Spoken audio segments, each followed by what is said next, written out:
2 सितंबर 2024 को सोमवती अमावस्या है। इस दिन अगर हम सोमवती अमावस्या के दिन अगर हम इस कथा का पाठ करते हैं, इसको सुनते हैं, तो हमारे जन्म जन्म के पाप दुख दूर हो जाते हैं और पितरों का आशीर्वाद भी प्राप्त होता है। तो आइए सुनते हैं सोमवारी अमावस्या के दिन सोमवार व्रत कथा। सोमवती अमावस्या व्रत कथा के अनुसार एक गरीब ब्राह्मण परिवार था। उस परिवार में पति पत्नी तथा उसकी एक पुत्री भी थी। उनकी पुत्री समय के गुजरने के साथ साथ धीरे धीरे बड़ी होने लगी।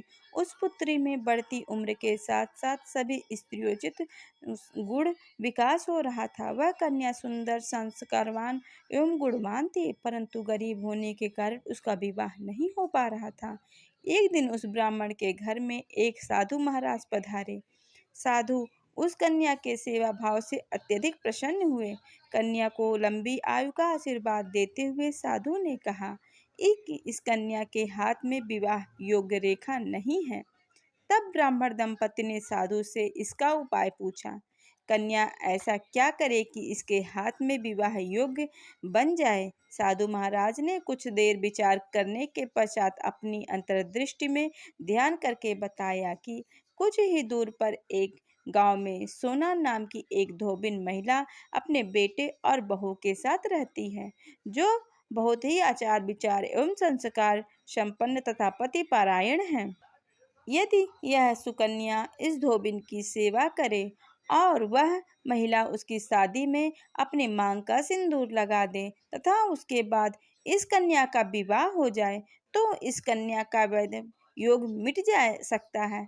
साधु ने यह भी बताया कि वह महिला कभी बाहर आती जाती नहीं है। यह बात सुनकर ब्राह्मणी ने अपनी बेटी से धोबिन की सेवा करने का प्रस्ताव रखा। अगले दिन से ही कन्या प्रातःकाल से उठकर सोना धोबिन के घर जाकर साफ सफाई एवं अन्य सारे कार्य करके अपने घर वापस आने लगी।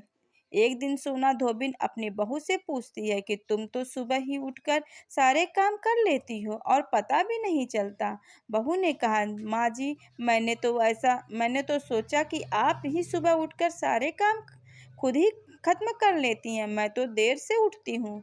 यह सब जानकर दोनों सास बहू घर की निगरानी करने लगी कि कौन है जो सुबह ही घर का सारा काम करके चला जाता है।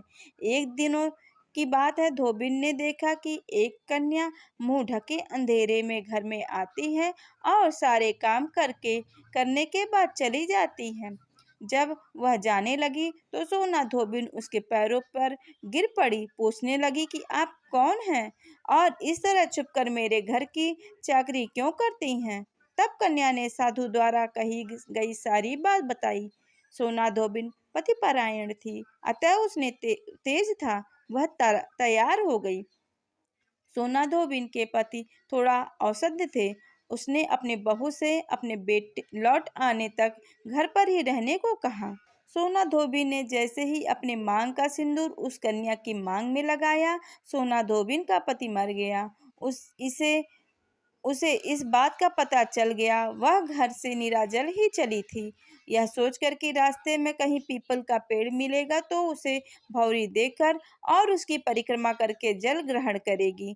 उस दिन सोमवती अमावस्या थी। ब्राह्मण के घर मिले पुए पकवान की जगह उसने ईंट के टुकड़ों से 108 बार भौरी देकर 108 बार पीपल के पेड़ की परिक्रमा की और उसके बाद जल ग्रहण किया। ऐसा करते ही उसके पति के मृत शरीर में वापस जान आ गई। धोबिन का पति फिर से जीवित हो उठा। इसी तरह वीडियो देखने के लिए हमारे चैनल को लाइक एवं सब्सक्राइब कीजिए। धन्यवाद।